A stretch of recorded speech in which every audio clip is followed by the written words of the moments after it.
গরম তো চলেই এলো, আর আজ আপনাদের জন্য নিয়ে চলে এসেছি গরমের দিনে ঠান্ডা ঠান্ডা ডাবের পুডিংয়ের রেসিপি। প্রথমেই ডাবটিকে কেটে জলটা বের করে নিতে হবে, আর তারপরে শাঁসটিও অন্য একটি পাত্রে বের করে নিতে হবে এবং তারপরে জলটি ছেঁকে ভালো করে জাল হতে বসিয়ে দিতে হবে। জলটা একটু গরম হয়ে গেলে তার মধ্যে দিয়ে দিতে হবে পরিমাণ মতো চিনি, আর চিনিটা যখন পুরোপুরি জলের সাথে মিশে যাবে তার খানিকক্ষণ পর দিয়ে দিতে হবে জিলেটিন পাউডার। জিলেটিন পাউডারটা দেওয়ার পরে একটি খুন্তির সাহায্যে ভালো করে সেটাকে মিশিয়ে নিতে হবে এবং খানিকক্ষণ জাল দিয়ে নিতে হবে।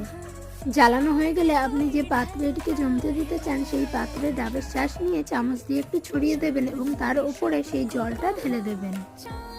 একটু ঠান্ডা হওয়ার পর এটিকে একদিনের জন্য ফ্রিজে জমতে দেবেন। একদিন পর ফ্রিজ থেকে বের করে নিলেই ঠান্ডা ঠান্ডা ডাবের পুডিং রেডি। ভিডিওটি ভালো লাগলে লাইক, কমেন্ট, শেয়ার এবং চ্যানেলটি সাবস্ক্রাইব করবেন। ফেসবুক পেজ থেকে দেখলে পেজটি ফলো করবেন। আজকের মতো